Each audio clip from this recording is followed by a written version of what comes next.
Hi there, Lisa Nutt here with the Tucson Association of REALTORS. Welcome to our latest episode of EngageU, the podcast for our membership. I am joined, as usual, by our Director of Government Affairs, Sean Cody. And today we have the pleasure and honor of having Supervisor Rex Scott from the Pima County Board of Supervisors, Ward 1, or District 1. Yeah. Thanks for joining us, Rex. You bet, Lisa. Happy to be here with you and Sean. Appreciate it. Great. So you are currently chairing the Board of Supervisors. That's correct. Right? This is a new role for you. It is. We determine our leadership positions at the beginning of every calendar year. Mm-hmm. And so what does that entail? So it entails that you meet to develop the agenda with the clerk of the board, the county administrator, and the chief civil deputy from the county attorney's office. And then you run the meeting, making sure that everybody on the board who wants to comment on any of the items on the agenda has an opportunity to comment. So crafting the agenda and running the meetings are the most formal parts of being the chair. The most interesting part of being the chair is when you're called upon in different contexts to be not just the face and voice of the board, but sometimes the face and voice of the county itself. And that's the part of the role that is the most unpredictable and the most interesting. I thought you were going to say the call to the audience. Well, that's also interesting. it's isn't it? always an entertaining and engaging part of our agenda, definitely. Great. So have you determined, I'm sure you have, or could you share with us what the priorities for this year are? And of course, how does housing, which is what we are most interested in, factor in? So the fundamental role of local government is always to ensure that the services and supports that our constituents depend upon are delivered with responsiveness to their needs, respect for the public tax dollars entrusted to us, and also with equity and equality in mind. And so keeping your focus on the essential role of government, I think, needs to be the main area of focus every year, regardless of who's the chair, regardless of who's in each individual supervisor's seat. We have a real focus this year, and I'm sure it'll move forward on strategic planning. The county does not have an overall strategic plan, and it is, isn't it? And we're engaged in a strategic planning process in the beginning of it right now that's going to involve not just the board, but our staff and the community. That aligned with the Prosperity Initiative, which we passed at the end of 2023. Those two documents will have a significant impact on our budgetary decisions moving forward, and always with the focus on that essential role of local government that I mentioned earlier, and improving the quality of life for Pima County residents. So I think those are some significant areas of focus. Is there a timeline yet for the strategic plan? Well, we're just at the beginning, and in terms of having a full-blown timeline worked out, we don't have that developed yet. You mentioned the Prosperity Initiative. Yes. I know you're a strong advocate of that. Are there metrics in place that are tracking the progress of that, or what does that look like, and are you happy with what you've seen so far? I am, and what we've done in the beginning is that 2 staff members designated by the county administrator have been following up with the department directors so that they can cite what they're already doing in their departments that are having an effect on intergenerational poverty. What programs, what positions, what services are already in place. And so we have that inventory of what's already being done at the county level. And in fact, the board just received a memorandum of that on that earlier this week.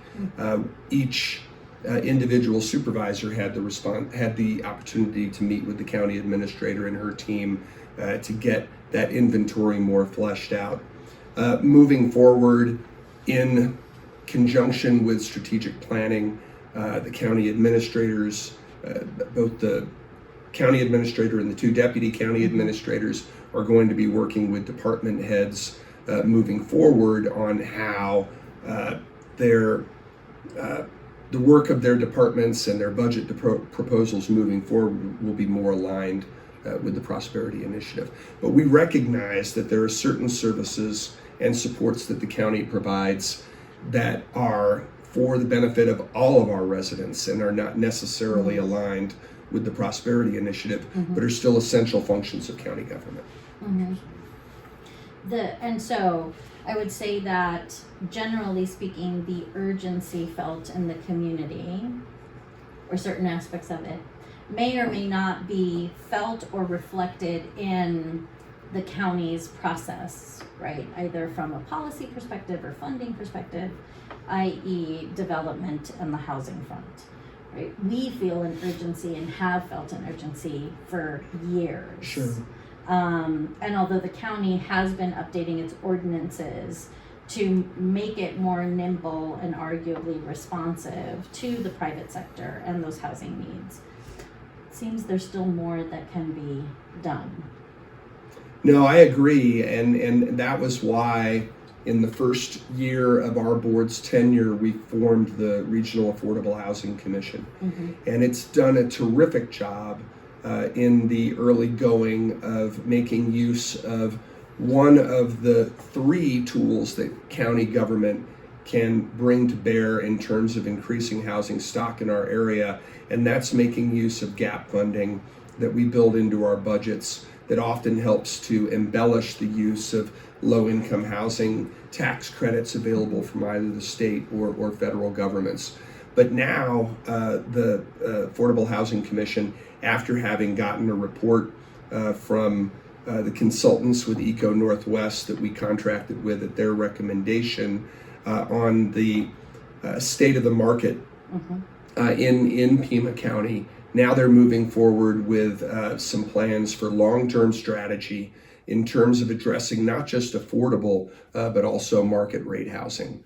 Because the spectrum is needed. Absolutely, right? No question. And other communities around the state and around the country that have had an impact on housing stock in their communities have looked at all aspects of the market, not just the affordable segment. Well, a couple things you guys have done recently are the housing choice ordinance around duplexes and triplexes. Right. The transit-oriented development ordinance. So you guys, there are positive steps being taken to address the entire spectrum. Definitely. And that's much appreciated, by the way. And we are always looking at our regulatory processes. That's the second area where local government can have an impact. Where I wish we had more interest, and we'll look to refine our processes moving forward, is when we put publicly owned tracts of land onto the market for the development of affordable housing. Yes, because at least you do have a website that has those properties available, and whatever process, RFP process and dates and things are available, which is certainly a step that we appreciate and like to make sure that our membership is aware of. But yes, more can be done. Yes, no question. And this is going to be a long and sustained journey. We are cognizant of the fact that the home building industry has never completely gotten back to pre-recession levels. But we would like to get to a point, and I'm going to cite a memorandum where the board got recently on this topic of maintaining an average of 5,800 residential building permits a year. Oh, okay. And we realize, the county realizes that is a goal that is only going to be achieved if government is doing its part and is also working with our private sector partners to do what is going to be the most significant part of that work to meet that kind of goal. Because we've had other guests on the podcast, and what we know, there's ranges of the needed number of units, but it's in the tens of thousands, right? And the only way we're going to get there is to have the different mechanisms in place to allow for that. because even in one study, up to 116,000 units needed between now and 2045. And that's why I'm glad that the Regional Affordable Housing Commission not only includes representatives appointed by each member of the Board of Supervisors, but also has representatives from each one of the local jurisdictions, because this is not an issue that we can take on in isolation. We need to be working with all of our partners in the private and public sectors. Right, because it is a metro area, No 1.1 question. million people. Absolutely. Right, yeah. Yeah. So the regional lens is nice, Yes. but to your point, it's going to take all the municipalities participating. Unquestionably. It's big, it's tall order. It is. It is. But again, to your point, Lisa, about this being a metro area where all of our interests are intertwined, we need to always be having that regional focus, not just in this space, but in so many others.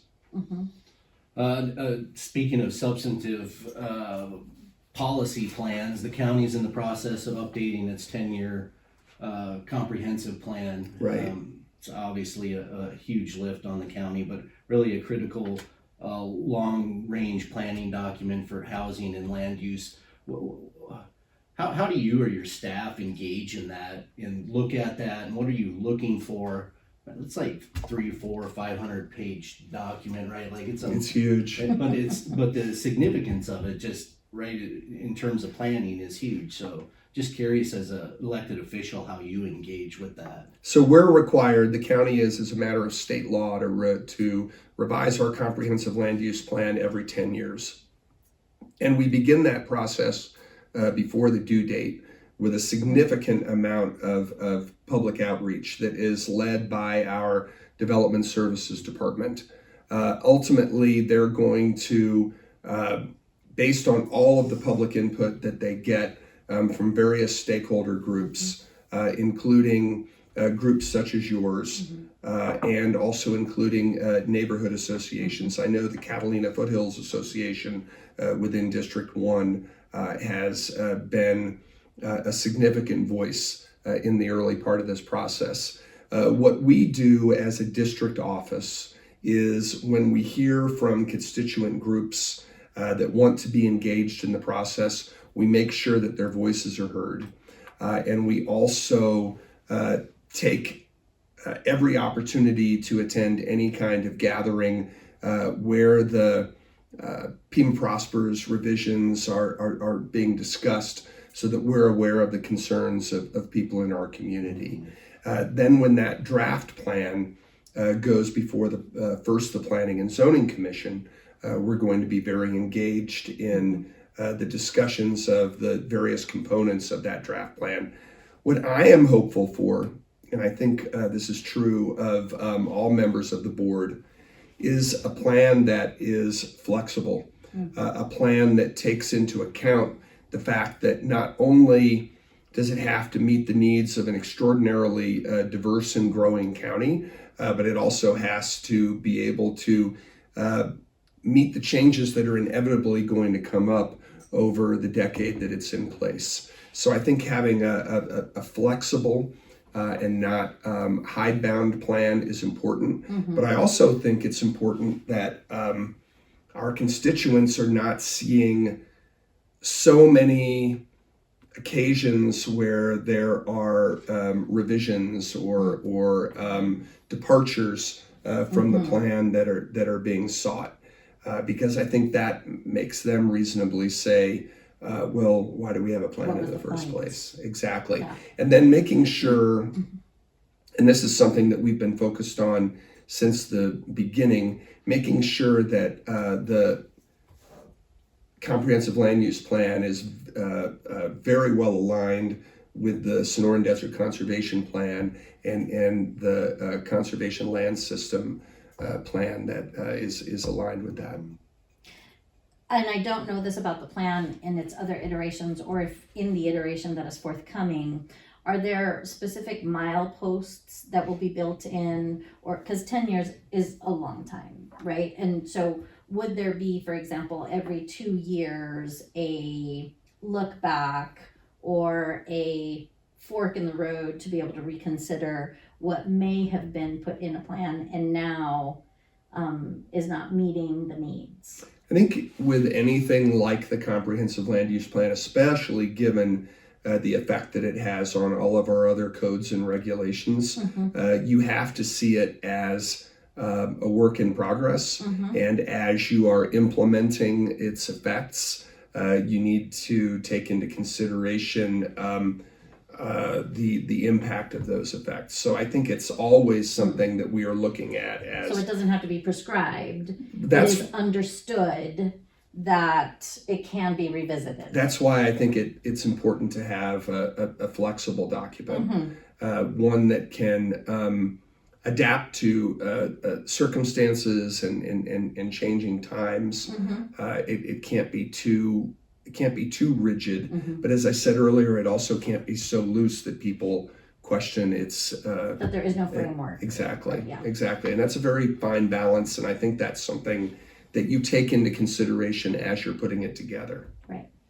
Because a lot's happened over the last 10 years, right? And so and to your point about all the stakeholder input, and not knowing what the 10 years looks like just the challenge in balancing all those interests that they know this is only drafted every 10 years, right? So everybody's all in on the Pima process and get a document that Definitely looks like that. It's always an interesting process. But well, I think you also take lessons as you inevitably would from what happened with the previous plan. What were the positives and what were areas where we might want to consider new approaches. And I would also say, admittedly, there's a built-in tension in a plan like this between conservation in its most kind of holistic and comprehensive definition and development in its most comprehensive iteration, right? I know we encourage our membership to provide feedback and input. We do like to say that we are the largest trade association in Southern Arizona. And there is something to be said for that, right? And I wonder, how is that tension resolved? Is it resolved? Is it just acknowledged that those are going to be push-pull factors within the plan? Well, I think we start from a very good place at the outset, because when the Sonoran Desert Conservation Plan was crafted back in the late 90s and early 2000s, it represented a coming together of all the various communities of interest within Pima County. It's something that we could all agree upon and that we could all take pride in. But the other thing, and I mentioned this when I was talking with the larger group earlier this morning, is that the county, I believe, has a demonstrated record of reaching out to all of our stakeholder groups and seeking their informed input before we move forward on any policy change, but especially something as significant as the 10-year revision to the comprehensive land use plan. And so we can expect that to continue. I think it is part of our way of doing business. Great. I thought you were going to say it's the chair's job. Well, that brings to mind something that Supervisor Bronson told me when I joined the board, and she was our chair in our first 2 years as a board. She said, always remember when it's your turn to wield the gavel, that being the chair is not more power, it's just more work. And when you first started talking about it, I was thinking about what's the additional time commitment? Well, having been a middle and high school principal before I served on the board, I have yet to be, I have yet to be daunted by the amount of time I have to spend as a supervisor, because being a principal prepared me for any amount of time that I need to devote to my job. Understood. And so one of the things that's taking up a lot of time and your time right now is the budget. Yes. Right, and the budget process. So you've got you indicated, right, that the priorities in general for the county are that the services and support offered is delivered in a responsive, respectful, right, equitable Yes, way. right. Beyond that, what can you share with us about the budget process and what that's going to look like? So something that I really appreciate about the way the county administrator engages the board in the budget process is that we don't hear about the document for the first time when we get her recommended budget. She is involving us from the get-go and taking pulse checks of the board on a regular basis as she and her team, especially the finance staff, are working on the recommended budget. So we have talked about a number of things. We have seen all of the supplemental requests that directors and elected officials have put in and have been able to weigh in on how we feel about those requests as she and her team are determining which ones they will recommend as being included in the budget, which ones that they won't. We have talked about the policy that we have in place for the general fund reserve, which is one of the reasons why the county is in such a solid financial shape, is that we've had that policy in place for the last several years, and it was recommended by our credit rating agencies and the other folks that weigh in on the county's overall financial picture. And we've talked about what percentage of expenditures we should have as a general fund reserve. We have talked about the allocation that we use for the PAYGO plan that pays for our long-term capital improvements. And we use a percentage of the reduction in the secondary property tax that funds our long-term debt as it gets paid down. And we use a percentage of the growth in property valuation to pay for the PAYGO plan. And we've talked about whether or not we want to change that allocation.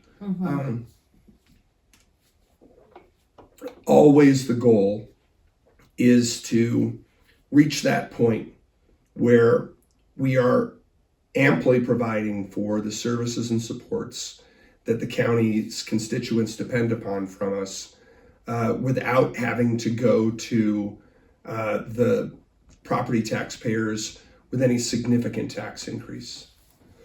Pardon me. And we've been able to avoid that for every year that this board has been in power, and that's always our goal moving forward.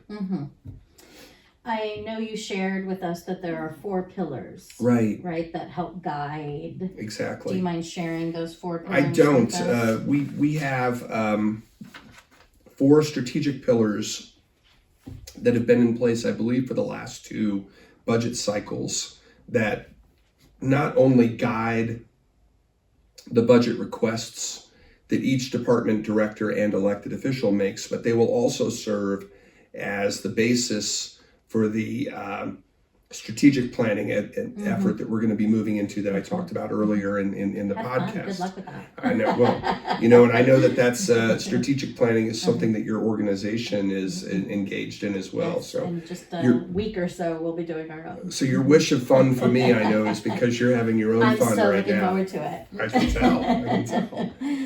But there's the first one is managing core functions, and that goes back to that essential role of local government that I referred to.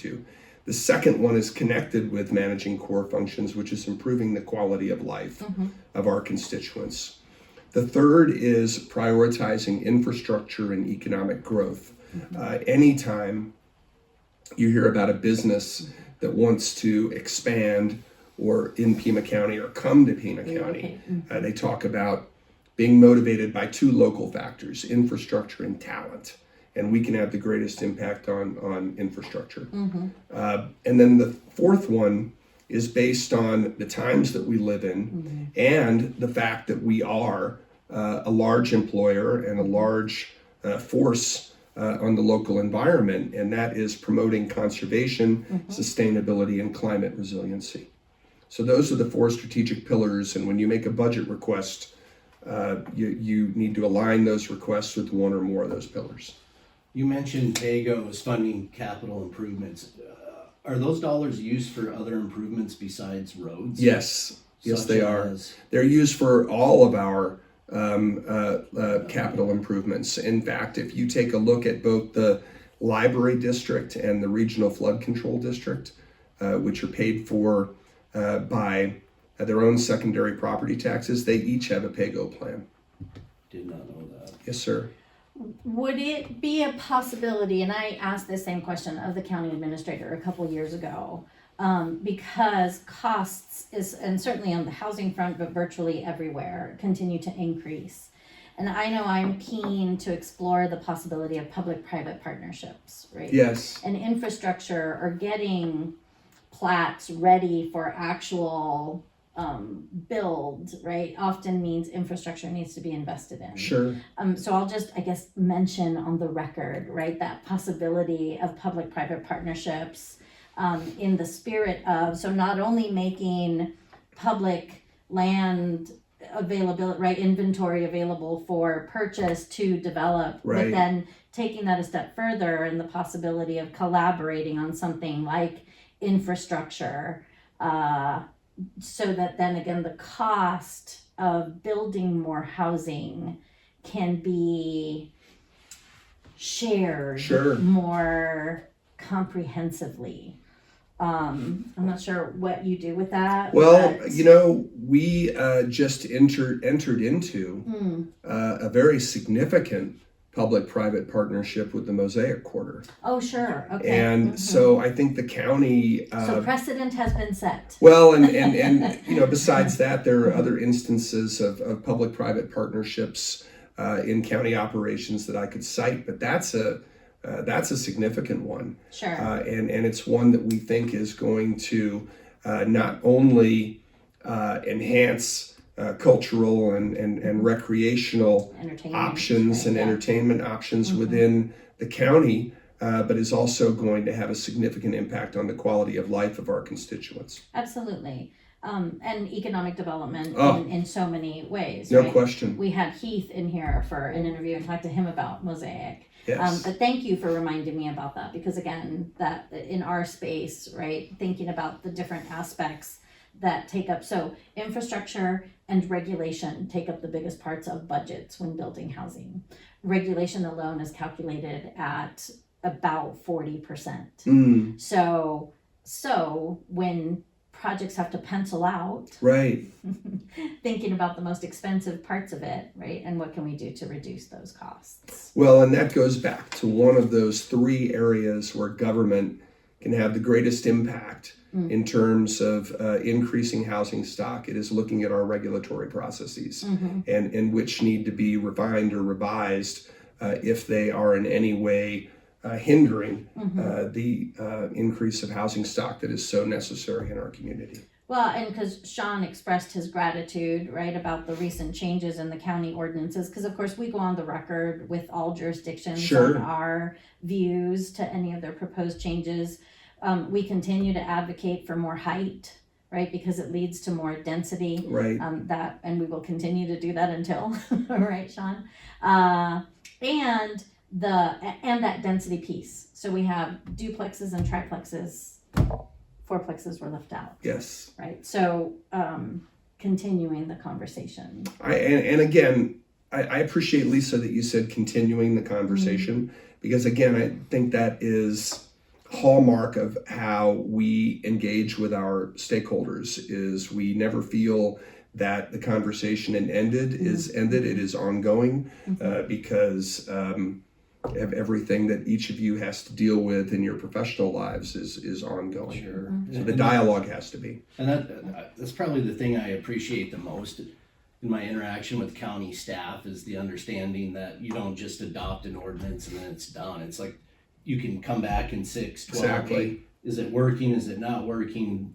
Are there some tweaks that need to be made? And then let's continue the conversation and move the ordinance or the idea forward so that we're actually meeting the intended goals. And that doesn't happen everywhere. So just a plug for the willingness and professionalism of county staff to do that. And we appreciate that as a policy making board, because we then get briefed on the outcomes and the conclusions reached through all of those dialogues that occur between county staff and stakeholder groups. And that helps us to make more well-informed decisions. Shifting gears, you mentioned earlier to our at our Coffee With event, the board's in the process of appointing a new board member. Right. That's not something that occurs too often, No. so kind of a unique process and time. Curious as to what the characteristics or qualifications in that next board member are that you're looking for. So I am meeting with each one of the 6 applicants for the District 5 position. I'm meeting with them individually, and I watched their forum, which took place last night through the auspices of the League of Women Voters. And I sent all of them questions to prepare for their interview with me that asked them about their background and qualifications, their knowledge of the district and the work they've already done within the district. Because we're a policy-making board, I've asked them about their short-term and long-term policy-making goals for the board.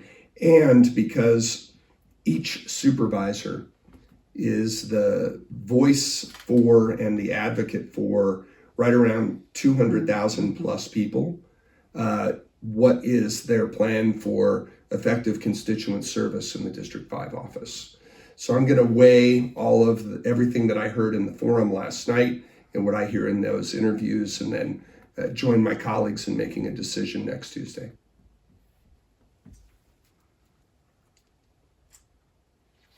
But do you think there's and I have to say, it is quite the rapid turnaround Yes, that you all, it right? is. Because Monday was the deadline for Right. applications. Yep. The forum was on Wednesday, yesterday, and then at next week's meeting on Tuesday the 15th, the decision will be made. Right. And so I don't know that there's been a quicker process. No, it is a in more replacement. condensed time frame, Lisa, than we usually follow. And there's a reason for that we talked about earlier in the podcast, which is that we are in budget season. Yeah. And the people of District 5, the 200,000 people or more who live in District 5, deserve to have a voice at the table Yeah. as we're going through that. So Supervisor Grijalva, when she resigned, advocated to the rest of us to have a process that honors that fact and that gets somebody in place as soon as possible. And we unanimously voted to adopt the process that you were going to see finalized next Tuesday. Now, one departure in this process, because even though it happens rarely, it has happened rather quickly the last couple of times, right? Because Supervisor Bronson, of course, retired, and she was replaced. That time, though, the interest by the board was to have someone represent the district that was not interested in running for election or re-election. This time, that is different. Correct. Right? Because of the nature of the vacancy. So of the 4 of us who voted last time, I was the one who was probably the most insistent about having somebody who was not going to seek election the next year. And the reason I felt that way was because Supervisor Bronson already had a primary opponent, and there was another person who was looking at the primary, perhaps more than one other person. She had been in office since 1996. And I thought that rather than sending a signal within the Democratic Party and within the community as a whole that we were going to put our thumb on the scale and indicate who we supported, that it would be better to have somebody who, if they had been a candidate, would have been a viable and credible choice, but who instead was going to serve out the year remaining, keep the focus on serving the needs of the people of District 3, and then let politics take care of itself in its own realm. We were fortunate that Sylvia Lee, who had already been elected to represent the people of District 3 as a member of the Pima Community College Governing Board, stepped forward. She did an outstanding job as the person selected to fill out the remainder of that term. Politics, as I said, took care of itself in its own realm, and we're delighted to have Supervisor Allen as our new colleague. This is different. Supervisor Grijalva is resigning less than 4 months after she started her second term. Right. And whoever is appointed not only has to run next year to be able to serve out the balance of her term. But if they want to serve a term in their own right, then they have to run again in 2028. So saying that we want a placeholder is not a factor in this situation, as in my opinion it was with the District 3 vacancy. Previously. Yeah, I thought it was important to provide context. Yeah, right? Since, yeah. Circumstances, each context, to use your term, each context comes with a different set of circumstances. And so we have to change our thinking and our approaches based on circumstances. Great. It's admirable. It's not always done, by the way. Appreciate your time. Always Thank appreciate you. your willingness to You bet. spend time with us, engage with TAR and our membership. Happy to do it. Any parting final thoughts you want to leave with us? Anything Just- we can do to help you? Well, I appreciate the ongoing dialogue that I've been able to have with TAR and its members since taking office. And now that I'm at the beginning of my second term, just to say to your members, anytime my office can be of service or support to you or your families, please be in touch. Great. Well, thank you all for joining us for our latest episode. Take good care, be well, and see you next time.